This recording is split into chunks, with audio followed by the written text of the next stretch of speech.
लोग हैं तो आज तकरीर सुनाते हैं आपको, है? हम अल्लाह के मानने वाले हैं। हम कलमा तैयबा ला इलाहा इल्लल्लाह की सरबुलंदी करने वाले हैं और हमारा ईमान है कि अल्लाह के रसूल हमसे राजी हैं और अल्लाह भी राजी है।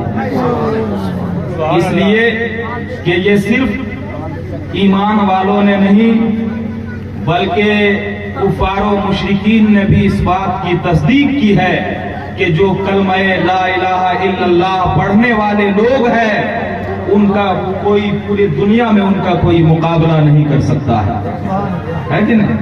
इसलिए हवाला नोट कीजिए, श्रीमद् भागवत गीता पेज नंबर 171, लिखने वाले पंडित हैदराबाद के सोमनाथ स्वामी कहते हैं कृष्णाता नृत्यमेकम स्वामं शक्तिमा संगरम जपो ना इलाहा हृदय पापन इल्ला लम्मा परम गदम जन्म बैकुल प्राप्त हुई जपे नामे मोहम्मदम आगतम विहितम स्वागतम मंगलम मंगलम है नबी मंगलम दुर्गरम सुधरम जीवनम मंगलम मंगलम हे परानदाता मही हे मंगलम हे कोटि कोटि प्रणामत मस्तक सकल बरजाजनम हे दीन बंधु दयानिधे अभिनंदनम अभिनंदनम हे जन्म तिथि द्वादश रजनम बलम सुमंगलम मंगलम हे आमिना बहु मंगलम हे हलीमा सुधी मंगलम।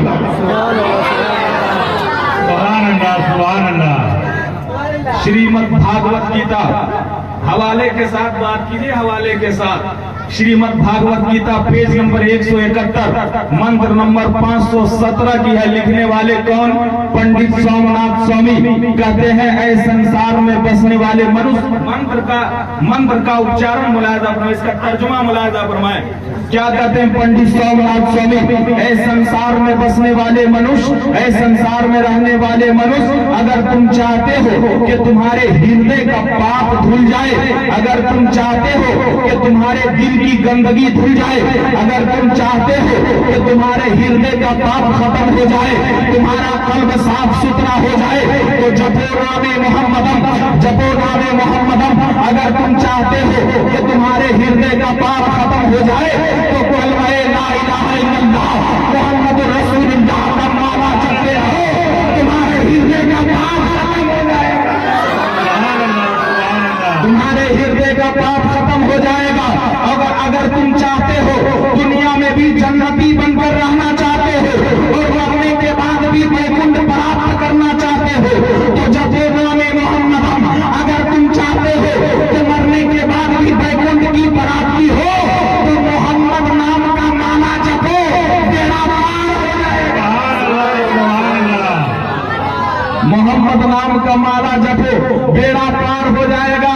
आपको बताओ सबसे बड़े इस धरती पर, इस दुनिया में अल्लाह तबारक व तआला ने संपूर्ण ब्रह्मांड के लिए कल्याणकारी बनाकर जिस नबी को भेजा है, जिस वली को भेजा है, जिस अवतार को भेजा है, उस अवतार के चेहरे का जिक्र कल के रामायण में भी मौजूद है, वेद में भी मौजूद है। उस नबी का जिक्र, नबी की हाथ है, नबी की खूबसूरती, नबी का सरापा, नबी का सीना अक़दस उनके किताबों में भी मौजूद है। एक पंडित श्री कालिका दास प्रसाद कहते हैं, जब उनसे किसी ने सवाल किया, एक पंडित कालिका प्रसाद, अगर तुमसे पूछा जाए कि एक तरफ दरिया को मोती बनाया जाए, समंदर के पानी को मोती बनाया जाए और दरिया को सोना बनाया जाए तो तुम क्या लोगे? तो उसी पंडित कालिका प्रसाद ने कहा था कि मुझे दरिया की मोती नहीं चाहिए, मुझे पहाड़ का सोना नहीं चाहिए। अगर मोहम्मद अरबी अपनी गुलामी में मुझे कबूल कर ले तो मेरा बेड़ा पार हो जाएगा। नारे तकबीर, नारे रिसालत, जश्न ईद मिलादुन नबी, जश्न ईद मिलादुन नबी, नारे तकबीर, नारे रिसालत। ये जगदीश्वराय नमः।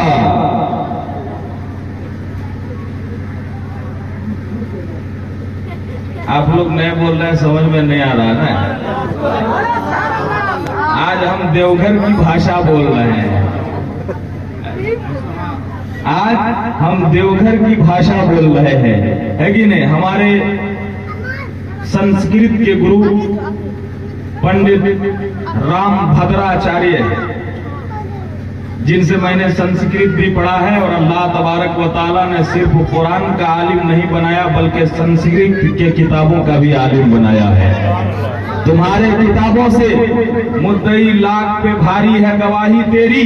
आज तुम उछल लो, लेकिन याद रखना तुम्हारे पूर्वजों ने कहा था कि Islam is best message of love. Islam message of love, इस्लाम मोहब्बत का पैगाम देता है। इस्लाम नफरत नहीं फैलाता है, बल्कि इस्लाम दिलों को तोड़ता नहीं है। इस्लाम टूटे हुए दिलों को मोहब्बत से जोड़ता है।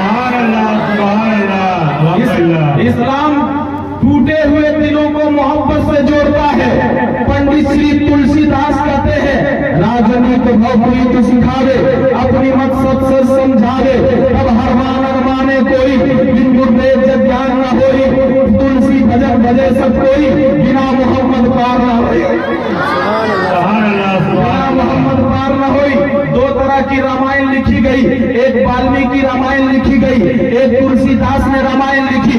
वाल्मीकि रामायण में राम को अवतार माना गया, भगवान नहीं माना गया, लेकिन श्री तुलसीदास ने जब रामायण लिखी तो उसमें 655 गलतियां लिखी और राम को भगवान माना।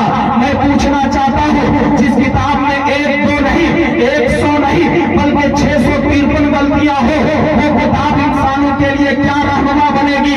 आओ कुरान के मौजूदे को देखो।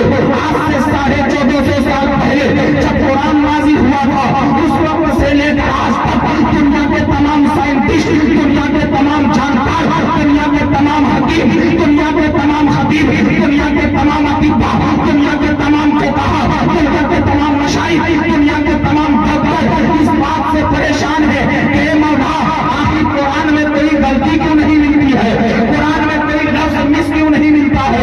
चला था कुरान को बदलने के लिए, खुद भी बदल गया, उसकी दुनिया भी बदल गई। अब जो है मौत पर मरने की बात करता है। मैं पूछना चाहता हूँ कि ये वो कुरान है जिसकी हिफाजत की जिम्मेदारी किसी दुनियादार ने नहीं बल्कि खालिक के किरदार। हम कल भी हक पर थे और आज भी हक पर है, और जब तक जिंदगी रहेगी हक पर ही रहेंगे। सुभान अल्लाह, सुभान अल्लाह। जब तक जिंदगी रहेगी हक पर ही रहेंगे।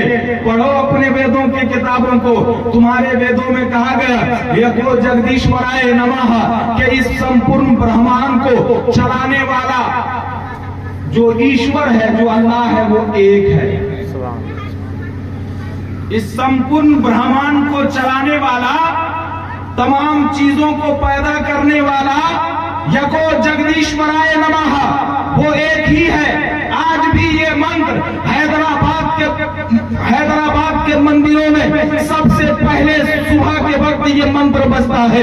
देवघर के मंदिरों में सबसे पहले ये मंत्र आपको सुनाई देगा, यको जगदीश्वराय नमः, नते प्रतिमास्ते नमः, के इस संपूर्ण ब्रह्मांड को चलाने वाला वो तन्हा है, उसका कोई प्रतिमा नहीं, उसकी कोई सूरत नहीं, उसका हाथ नहीं, उसके पैर नहीं, उसका जिस्म नहीं, बैठने से भी पाक है, उठने से भी पाक है, सोने से भी पाक है, चलने से भी पाक है। न वो किसी का बाप है, न किसी का बेटा है। पढ़ो अपने वेदों के किताबों को, यही तो हमारा कुरान भी कहता है।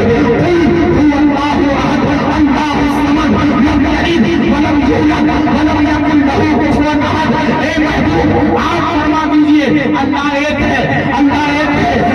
वो जिस्मानियात से बेनियाज है, ये हमारा भी धर्म कहता है। इसलिए कि तुम्हारा धर्म तो वो होगा जो आज से कुछ साल पहले का होगा, लेकिन जब हजरत आदम इस दुनिया में आए थे तो हजरत आदम ने कहा, इन मूर्तियों की पूजा नहीं करो, बल्कि इनको बनाने वाला खालिक कायनात की पूजा करो। सूरज की पूजा मुबारक हो, हम सूरज बनाने वाले की इबादत करते हैं। मूड बन गया आप लोगों का, तो मोहब्बत से सुभान अल्लाह कहिए ना, एतवार को बोलिएगा।